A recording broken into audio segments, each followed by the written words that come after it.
Hello, Internet. I am doing a bit of a gameplay overview of Watchdogs 2 for anyone who wants a quick refresh on what it was. It's been a number of years since it came out.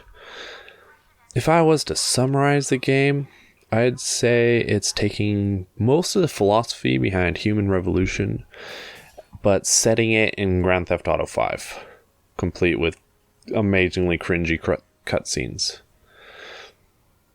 As you can see, I'm running this on lowest, best my card can do, but despite that, it's doing actually really well as far as like being really playable and not looking as bad as some things do when they are set to lowest. In it, you have sort of a Human Revolution styled cover system, crouch from thing to thing by pressing a key and you just sort of sprint over to it, which, it's fine. I'm not a big fan of it, but it works. It does have a pretty interesting hacking system that is pretty fluid and quite fun. At least I enjoyed it. It seems designed to interact with the stealth system, which is cool. It's something I wish the Human Revolution games did better. Can't speak to how well it is implemented in the game as a whole. In their beginning level, which is what I played, there's plenty of things to hack, and you can hack things to draw attention of guards, knock out guards, do all sorts of cool stuff, but I don't know if they have those items spread out well across the whole world space. It seems pretty open map, open world. But to delve into it a bit more, you have sort of the Ubisoft standard Eagle Vision, this time called NetHack View, I think, which you can use to actually highlight what it is you can interact with. Once you do interact with something and hack it, you get a couple of options. Most, like the common option would be triggered with the spacebar, and then I think it's like C and a few other keys, which works better than I thought it would, as I'm usually able to do whatever I want to with just a hit of the keyboard without having to mouse around in some interface and press buttons. So that actually made the gameplay work really well.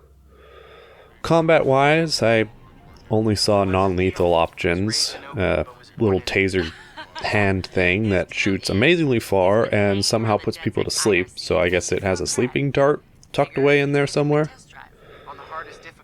Overall, I quite enjoyed the gameplay. Decent complexity to it, I'd say.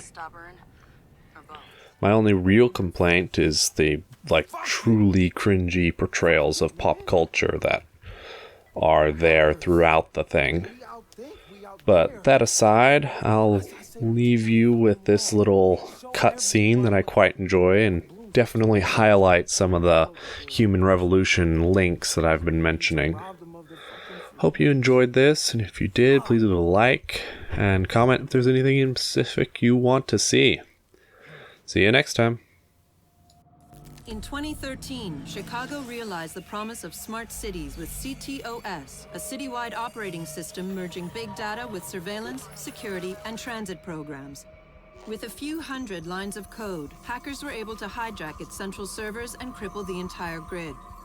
Many believed the attack would be a killing blow for smart city development. They were wrong. Coordinated from the heart of Silicon Valley, CTOS 2.0 has been implemented across the United States, ushering in the Internet of Things. 6.4 billion connected devices now serve as collection points, mapping and recording our daily routines, making a more secure and more invasive system. But who else is listening? Big Brother no longer works alone. Thousands of little brothers monitor and aggregate your every move, building a complete digital profile of you to be bought, sold, or stolen in an instant.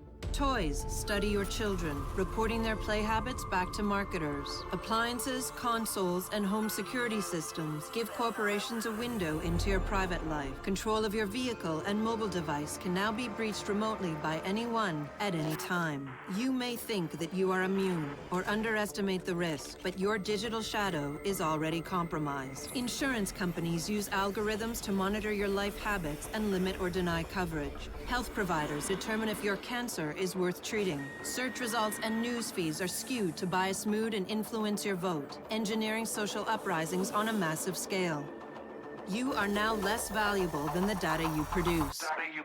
This is the new reality. Going dark is no longer an option.